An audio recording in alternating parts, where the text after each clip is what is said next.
الرحمن الرحيم dhammaan madaxda kala duwan ee halka joogtay ugu mudan yihiin gudoomiyaasha labada aqal ee baarlamaanka Soomaaliya ra'iisul wasaare ku-xigeenka madaxda dawladaha xubnaha ka ah dawladda federaalka madaxweynayaashii hore ra'iisul wasaareyaashii hore wasiirada iyo cid walba mudan oo halka fadhida dhammaantiin assalaamu calaykum wa rahmatullaahi wa barakaatuh waxaa runtii sharaf weyn noo ah in ilaahay subxaanahu wa tacaala uu noogu soo gabagabeeyey shirkii muddada 3 maalmood socday si nabad ah oo degan oo xasiloon oo runtii miro dhal ah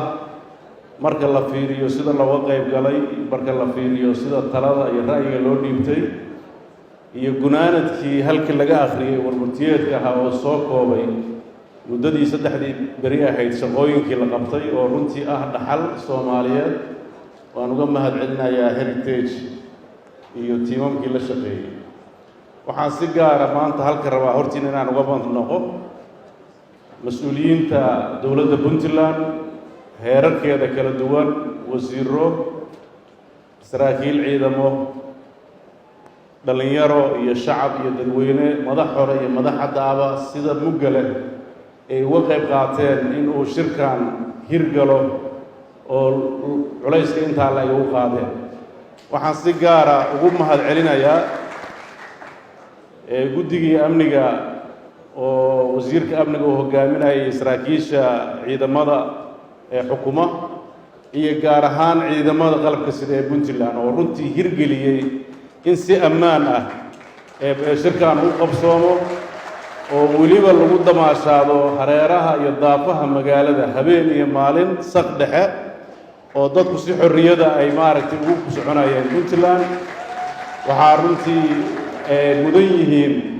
mahadnaq iyo abaalmarin gaara insha Allah wayna ka mutaysan doonaan shacabkooda iyo madaxdooda intaas marka aan ka tago runtii shirkan ahmiyadda uu lahaa cid walba way qirtay waxaa halka ku taalay arrimo muhiim ah oo la rabay in 2025 la gaaro arrimahaas ahaa dalku xasilan dhamaystir dastuur qabasho doorasho iyo nidaamka federaalka oo shaqeeya waxa loo soo qaatay macnaheedu waxa weeye muddadan ka horeysay shaqadaas ma qabsoomin 4 sano la soo dhaafay shaqooyinkaas ma qabsoomin 4 sano la soo qaabtay inkastoo shaqooyin muhiim ah oo dhinacyo qaybtood la qabtay laakiin waxaa inii sheegaya qodobada muhiimka u ah daldhiska Soomaaliya khilaaf baa halakeeyay 4 sano la soo dhaafay federaalkii shaki baa la geliyay dastuurkii shaqo lagama qaban nidaamkii amniga qaranka ee dawladdan markay timid miiska yaalay laguma shaqeyn doorasho qof iyo coda looma diyaar garoobin aniga kolley inkastoo shaqo la qabanayo haddii dad shaqeeyay meedan shaqeyn la yiraahdo laakiin waa habboon tahay maanta kale maadaama madal furan ay tahay inay dhaliilo ka jirteen oo shaqooyinkaas aan la qaban waxaa daliil u ah inay heritage dadka Soomaaliyeed ay isugu yeertay ay tiri war waxa kan ka hadla lagama soo shaqeyn waxaan rajaynayaa waqtiga anagu nagu socda jiilka dambe ku socda dalnimadeena iyo dadnimadeena ku socda dawladnimadeena ku socda oo halis ku siiya waxaan ka codsanayaa madaxda Soomaaliyeed meel kasta ay joogto iyo shacabka Soomaaliyeed in ay iska iloowaan nolosha siyaasadeed ee maalinta la doorto qofka ilaa maalinta uu xilka ka degaayo wada campaign-ka ah baarlamaan iyo xukuumad is haysta madaxweyne campaign ku jira shaqooyinkii la rabay lama qabto marka qofka iyo positionku helaya waxaa ka muhiimsan systemka dawladnimo iyo waxa aan ku shaqeyn doono marka waxaan aad u codsanayaa in xoogga la saaro meesha mudan oo waqtiga la isugu geeyo runtii fursad qaali ay ahayd muddadii halka la joogana khubaro kala duwan oo ah kuwa khibrad iyo kuwa aqoon durugsan u leba daraasadahoodii halkaa lagu soo bandhigay in badanna way dhiman yihiin waxaan rajaynayaa waxa dambe ee soo socda si ay noogu fududaato oo aan 4 sano soo socdo waxa looga shaqeeyo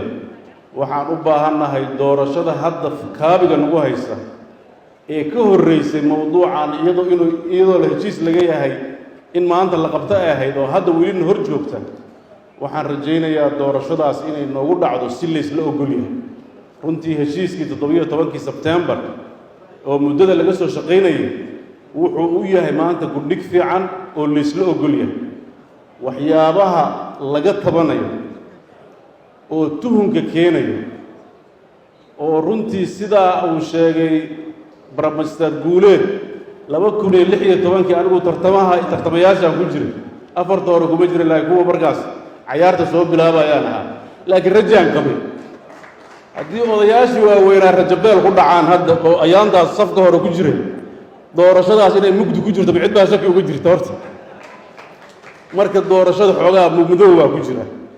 in madmadowga laga baxana annagoo dhan ay noo fiican tahay qofna gaar kuma aha dhib qofna dhaliil kuma aha qofna libin uma aha maxaa yeelay doorashadan waxaa la rabaa inay dhasho in su'aalahaas 4 sano soo socota laga jawaabo marka insha Allah waxaan rajaynayaa dadaalka ay madaxda Soomaaliyeed wada aad baan uga mahad celinayaa madaxweyne qoorqoor iyo aniga shirki gaalkacay ka dhacay runtii shaqo badan ayaan dusha u ridanay